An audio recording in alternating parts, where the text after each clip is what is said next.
আসসালামু আলাইকুম। বি ইউনিটের জন্য কোন কোন বই পড়লে আপনি অ্যাডমিশন টেস্টে অনেক ভালো রেজাল্ট করতে পারবেন? আমি নিজে কোন কোন বইগুলো পড়েছিলাম এর ওপর ভিডিও আমি অলরেডি আপলোড করে দিয়েছিলাম অনেক আগে। তারপরেও আপনাদের অনেকের অনেক রকম কোয়েরিজ ছিল যে আমি বইগুলো কেন দেখাইনি ক্যামেরায়, আর বা বইয়ের নামও কেন লিখে দিইনি। তো আজকের এই ভিডিওতে আমি বই দেখাবো আমার কাছে যে যেগুলো আছে, সাথে আমি ডেসক্রিপশন বক্সে বইয়ের নামও লিখে দিব যাতে আপনাদের কোনো কমপ্লেইন না থাকে। আর আমি কিন্তু পরবর্তীতে আপনাদের রিকোয়েস্টে আমি বুক লিস্ট লিখে ওটা পোস্ট আকারে আপলোড করেছিলাম, যেটা আপনারা না দেখেই আমার সাথে মানে আপনারা সবাই রাগারাগি করেননি। কিছু মানুষ তারা তাদের হয়তো বা ফ্রাস্ট্রেশন ছিল, যেটা আমার কমেন্ট বক্সে এসে ঝেড়েছে। যাকগে, তো আমি বইগুলো দেখাই। আমি প্রথমে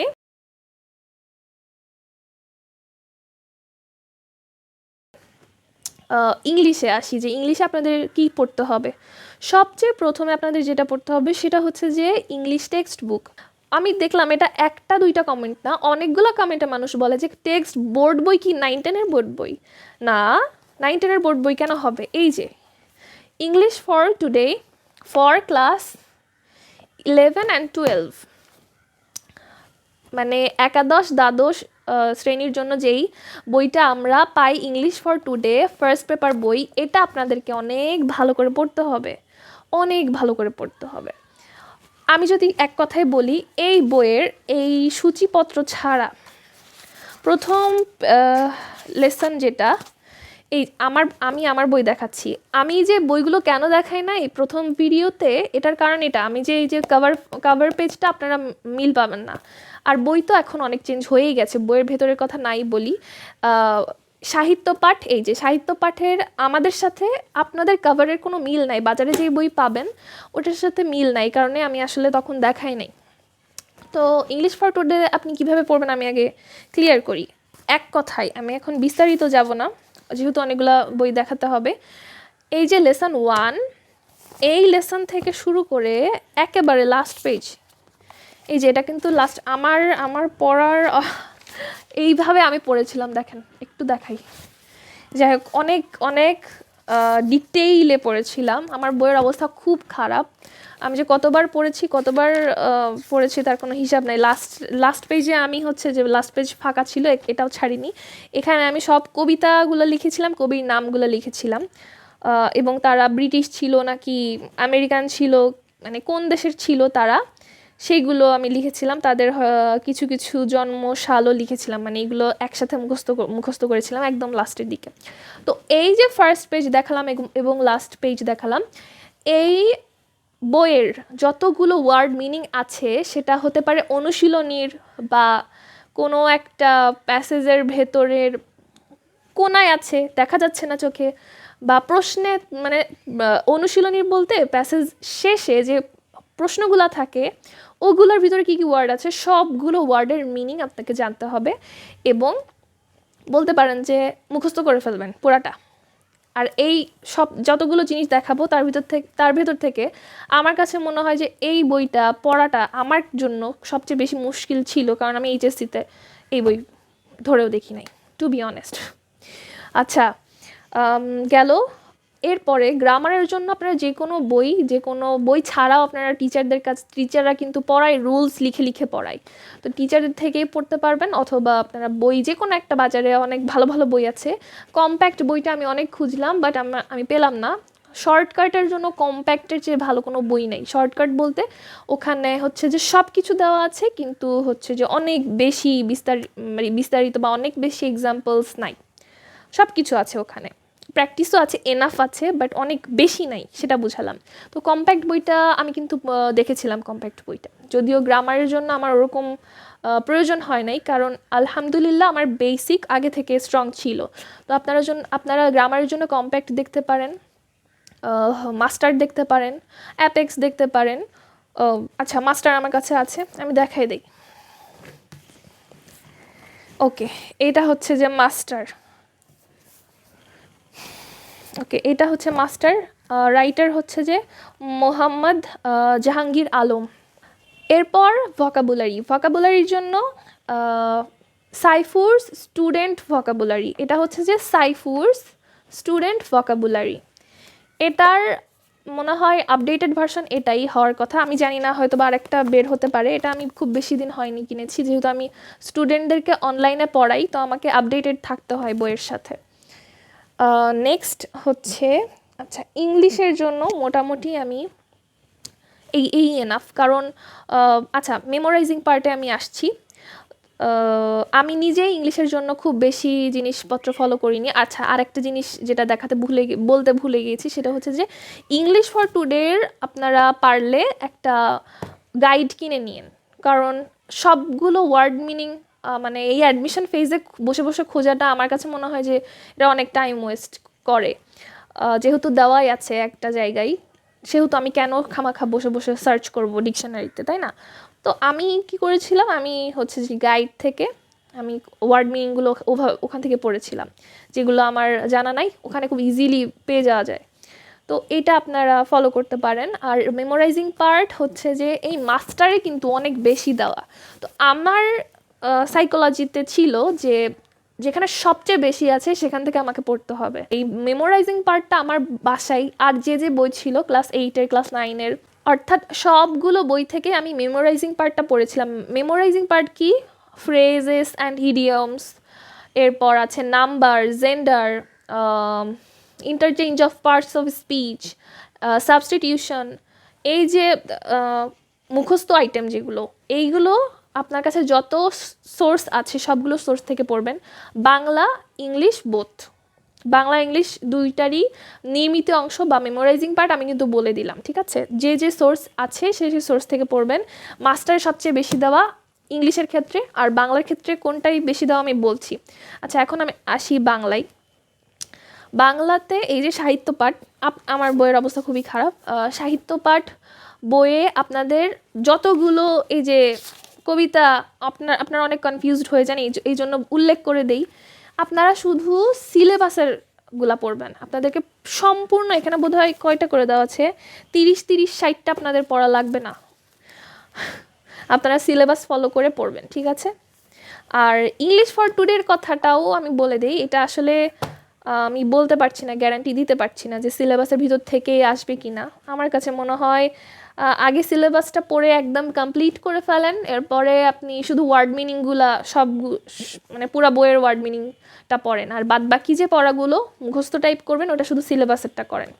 এরপরে যদি টাইম পান আপনি বাদ বাকিটুকু পড়তে পারেন সেফ থাকার জন্য। কিন্তু বাংলা এটা শিওর যে আপনার ইনশাল্লাহ আপনার সিলেবাস থেকে আসবে, যেহেতু ওরা ঢাকা বিশ্ববিদ্যালয় তাদের অফিসিয়াল ওয়েবসাইটে এটা ক্লেইম করে যে এইচএসসির সিলেবাস অনুযায়ী তারা অ্যাডমিশনের প্রশ্ন বানিয়ে থাকবে। ওকে, ইংলিশ সবচেয়ে গুরুত্বপূর্ণ পার্ট, আচ্ছা সরি, বাংলা সবচেয়ে গুরুত্বপূর্ণ পার্ট গেল, সাহিত্য পাঠ এবং সহপাঠ, এই তো সহপাঠের যে দুইটা নাটক উপন্যাস আছে, A to Z মুখস্থ, শব্দার্থ, পাঠ পরিচিতি, কবি পরিচিতি, ক্যারেক্টার সম্পর্কে বিশ্লেষণ, যা যা আছে ইচ অ্যান্ড এভরিথিং, আমি কিন্তু আমার সবগুলো স্টুডেন্টকে এভাবেই পড়াই। ওকে, স্টুডেন্টের প্রসঙ্গে পরে আসছি। এরপর বাংলায় এই যে 9-10-এর একটা বই আছে, এই বইটা আপনারা আচ্ছা 2019-এর যে এডিশন আছে এইটা মানে সর্বোচ্চ, এর ওপরের 20-এর 21-এর 22-এর এডিশনটা আপনারা পড়বেন না। আপনারা 19 পর্যন্ত যেই এডিশন আছে বা তার আগের 18, 17, 16, 15 সালের এডিশন যদি পান, বই পুরাতন লাইব্রেরি থেকে আশা করি পাবেন, তো এইটা পুরো A to Z মুখস্থ করে ফেলবেন। 9-10-এর বই শুধু এই একটাই পড়তে হবে, সেটা হচ্ছে যে বাংলা দ্বিতীয় পত্র, বাংলা ভাষার ব্যাকরণ, নবম দশম শ্রেণী, এটাই লেখা আছে, ঠিক আছে? তো ব্যাকরণের জন্য আমার মনে হয় এটা মুখস্থ করে ফেলতে পারলে উইথ এক্সাম্পল সহ, সংজ্ঞা সহ মুখস্থ করে ফেলতে হবে, তাহলে রিটেন এবং এমসিকিউ বোথ আপনি ইনশাল্লাহ ভালো করতে পারবেন। নেক্সটে হচ্ছে বাংলায় নিয়মিত অংশ আপনারা বিচিত্রা থেকে পড়তে পারেন, তারপর হচ্ছে যে এটিএম থেকে পড়তে পারেন, এটিএম কে লিখেছে, বিচিত্রা কে লিখেছে তাদের কিন্তু আমার রাইটারের কথা মনে নাই। ওখানে বাগধারা, এক কথায় প্রকাশ, পারিভাষিক শব্দ আর যা যা থাকে সব কিছু অনেক বেশি দেওয়া আছে। বিচিত্রা থেকে আমি পড়েছিলাম বিচিত্রারগুলা, তো বিচিত্রায় অনেক দেওয়া আছে। তো একটা বই পড়ে একদম মুখস্থ করে গেলে আসলে কমন পাওয়ার চান্সটা খুব মানে একদম 100%, যদিও আপনি সব বই পড়লেও 100% কমন পাওয়ার পসিবিলিটি ওরকম নাই। কারণ তারা যে ঢাকা বিশ্ববিদ্যালয়ের যে প্রশ্ন হয়, এটা আসলে কোথা থেকে তারা এগুলা পায় আমি নিজেও জানি না। আমি সেজন্য আমার কাছে যত সোর্স ছিল সবগুলো থেকে পড়েছিলাম। সো আপনার কাছে যদি একাধিক থাকে বই, বাংলা দ্বিতীয় পত্র বা নিয়মিত অংশটুকু, আপনারা ওই বইগুলো কালেক্ট করে আপনারা হচ্ছে যে পড়বেন। আমি আমার স্টুডেন্টদেরকে কি করি, তাদেরকে একটা বা দুইটা বই কেনাই, বিশেষ করে যারা হচ্ছে যে শুধু অ্যাডমিশন টাইমটুকু পড়ে ওদেরকে একটা বই কেনাই। আর যাদেরকে আমি শুরু থেকে পড়ার, অর্থাৎ ইন্টার ফার্স্ট ইয়ার বা সেকেন্ড ইয়ার থেকে পড়াই, প্রি অ্যাডমিশন বলতে পারেন, ওদেরকে আমি বেশ একাধিক বই কেনাই। তো ওদেরকে একটা বই কিনিয়ে বাদবাকি যে সোর্সগুলো আমার কাছে থাকে সেটা আমি ওদেরকে হচ্ছে ছবি তুলে পাঠিয়ে দিই। ওরা ওখান থেকে হয় কেউ প্রিন্ট আউট করিয়ে নেয় অথবা পিডিএফ থেকেই, মানে ছবি দেখে দেখেই পড়ে। তো ব্যাপারটা এরকম। তো আরেকটা সোর্স আছে, এই যে যেমন ইংলিশের মাস্টার বইটা এমন মোটা, এরকমই বাংলা একটা বই আছে, সেটা হচ্ছে যে ভাষা শিক্ষা। এর লেখক হচ্ছে হায়াত মাহমুদ। এটা আমি লিখে দিব ডেসক্রিপশন বক্সে, আপনারা আমার কথা বুঝতে না পারলে কোনো সমস্যা নাই। ভাষা শিক্ষা, হায়াত মাহমুদ লিখেছেন আর কি। তো ওনার ওই বইটা অনেক মোটা, বাংলা ব্যাকরণের জন্য বেস্ট একটা বই। ওখানে রিটেন পার্টও আছে, আপনারা সারাংশ সারমর্ম ওখান থেকে পড়তে পারবেন রিটেনের জন্য আর কি। আর বাংলা প্রথম পত্র যে সিলেবাসের কথা বললাম, সাহিত্য পাঠ, ওটা কিন্তু প্রথম পত্রের আপনার, আমি আমার স্টুডেন্টদেরকে যেভাবে পড়াই সেটা বলি, আমি নিজেও এভাবে পড়েছিলাম। সেটা হচ্ছে যে আপনাদের মুখস্থ করে ফেলতে হবে। সেটা কি কি? কবিতার লাইন বাই লাইন মুখস্থ করতে হবে। গল্পগুলোও যদি পারেন লাইন বাই লাইনই মুখস্থ করে ফেলেন। এখন এটা অস্বাভাবিক শোনাইলেও আসলে এটা বেস্ট, আমি বেস্ট ওয়েটা বলছি। আপনি এতে সারা বাংলাদেশের মধ্যে ফার্স্টও হয়ে যেতে পারেন। এরপর কবি পরিচিতি, পাঠ পরিচিতি, শব্দার্থ আর গল্প অথবা কবিতা যেটা থাকে মুখস্থ করে ফেলতে হবে। মানে একটা শব্দও বাদ দেওয়া যাবে না। আপনাকে কি করবে, একটা শব্দ দিয়ে বলবে এটা কোন কবিতার, এটা কোন গল্পের, কোন গল্প থেকে নেওয়া হয়েছে। তো আপনাকে ওইভাবে যদি না আপনি যদি ওইভাবে না পড়েন, আপনি কি আনসার করতে পারবেন? নো। ওকে, এখন আসি সাধারণ জ্ঞানে। সাধারণ জ্ঞানের বেস্ট প্রোডাক্ট হচ্ছে যে এটা হচ্ছে যে MP3। এই বইটার বাংলাদেশ পার্ট আলাদা, আন্তর্জাতিক পার্ট আলাদা। তো এই দুইটা পার্ট মিলে যেরকম এরকম এরকম। এখন আগেই বলে দেই, আমার থেকে স্ক্রিনশটস নিয়ে কোনো লাভ নাই, কারণ এইগুলোর কভার পেজ এখন বাজারের কভার পেজের সাথে হয়তো বা মিল পাবেন না। তো তার চেয়ে আমি বুক লিস্ট লিখে দিব, ওইটা আপনি কপি পেস্ট করে নিজের কাছে রেখে দিতে পারেন, পরবর্তীতে ওইটা আপনি যেয়ে কিনতে পারেন। আর আপনি আমাকে কেনার পরে আমাকে দেখাতে পারেন যে আপু এটার কথা বলেছিলেন কি না। আমি যদি ফ্রি থাকি ইনশাল্লাহ আমি আপনাদেরকে রিপ্লাই করে দিব। আর সাধারণ জ্ঞানের জন্য MP3 শেষ করতে হবে। এখন বলতে পারেন আপু বেছে বেছে টপিক পড়বো কি না। আসলে ঢাকা বিশ্ববিদ্যালয়ের জন্য বি ইউনিটের জন্য কোনো বাছাবাছি নাই, এখানে কোনো সিলেবাস নাই, আপনাদেরকে সবই পড়তে হবে। মানে জাহাঙ্গীরনগর বিশ্ববিদ্যালয়ে যেমন দেওয়া থাকে যে এই অধ্যায় থেকে আসবে, কিন্তু এখানে কোনো কিছু নাই, আপনাকে পুরাটাই পড়তে হবে। আমি কি করেছিলাম, সাম্প্রতিকটুকু বাদ দিয়ে মানে যেখান থেকে মূল পড়া শুরু হয় সাম্প্রতিক বাদে, ওখান থেকে শুরু করে একদম লাস্ট পর্যন্ত পড়েছিলাম। পাশাপাশি আমি জুবায়ের্স জিকে পড়েছিলাম। আপনারা যে কোনো একটা জিকে, জুবায়ের্স জিকে, খন্দকার্স জিকে, মিহিরস জিকে, তারপরে আরেকটা নাম মনে আসছে না, নাইম স্যারের লেখা, ওইটা বেসিক ভিউ। তো আপনারা যেটা পান সবগুলো বই ভালো। MP3 পড়তেই হবে, পাশাপাশি আরেকটা বই একেবারেই মুখস্থ করে ফেলতে হবে। আমি কিন্তু প্রত্যেকটা পেজ পড়েছিলাম, প্রত্যেকটা পেজ মুখস্থ করেছিলাম, মুখস্থ করে দুইটা রাইটারের বই অনেকবার রিভাইজ দিয়েছিলাম। তো এটা করে আপনাকে হচ্ছে যেতে হবে হলে। সাম্প্রতিকের জন্য কি করবেন, সাম্প্রতিক যেখান থেকে পারেন সেখান থেকে পড়েন, অনেক বেশি পড়বেন, কারণ অলমোস্ট অর্ধেক প্রশ্ন আপনার সাম্প্রতিক থেকে আসবে, 40% প্রশ্ন সাম্প্রতিক থেকে আসবে, এটা শিওর থাকেন। 40%, তো যেখানে এত মোটা মোটা এতগুলা বই পড়ে আপনি হচ্ছে যে 55% বা 60% কমন পাবেন, সেখানে আপনি কিন্তু সাম্প্রতিক এত মোটা মোটা বই না, সাম্প্রতিক হচ্ছে যে আপনি প্রত্যেক মাসে কারেন্ট অ্যাফেয়ার্স কিনতে পারেন, তথ্যকণিকা কিনতে পারেন, এরপরে হচ্ছে জুবায়ের স্যারের ক্যাপসুল বের হয়, ওগুলো পড়তে পারেন, এগুলাই এনাফ, আর কিছু লাগবে না। তো এই ছিল টোটাল আপনার অ্যাডমিশন ফেজে আপনি কি কি পড়বেন সব কিছুই বলে দিয়েছি। এছাড়া আর কিছু যদি জানার থেকে থাকে আমাকে আপনারা জানাতে পারেন, আমি কমেন্টে রিপ্লাই দেই বেশি, তো কমেন্টে জানাতে পারেন, আমি ইনশাল্লাহ রিপ্লাই দেওয়ার চেষ্টা করব। আর যারা আমার কাছে পড়তে চাচ্ছেন, অ্যাডমিশনের খুব বেশি দেরি নাই, তো যদি পড়তে চান, আসতেই চান, তাহলে বলবো যে আর্লি আসেন। মানে লাস্টের দিকে আমার স্টুডেন্টকে পড়াতে খুবই হিমশিম খেতে হয়, কারণ অল্প সময়ে তাকে পুরাটা সিলেবাস কভার করিয়ে দেওয়া, মানে পেরেশানিটা তো আমার না, পেরেশানিটা হয় স্টুডেন্টের, কারণ আমি কিন্তু এই যে যেগুলো বললাম সব কিছুই আমি পড়াই, কোনো কিছু আমি বাদ দিই না। এখন অনেকে বলতে পারেন যে আপু ইম্পর্টেন্টগুলো কি সেগুলো বলেন, পড়ি।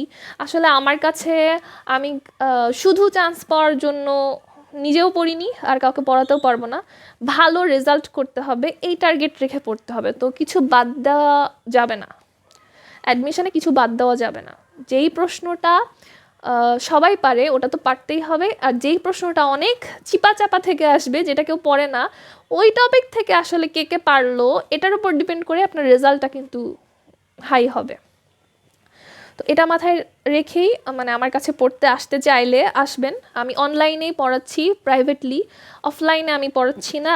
আর আমার জানুয়ারিতে ফাইনাল পরীক্ষা শেষ হবে, ডিসেম্বরে আমার ইনশাল্লাহ ফাইনাল পরীক্ষা শুরু, জানুয়ারিতে শেষ। অফলাইনে আমি পড়াচ্ছিও না, আমি স্টুডেন্ট যতগুলো আছে সবাই অনলাইনে প্রাইভেটলি পড়াচ্ছি।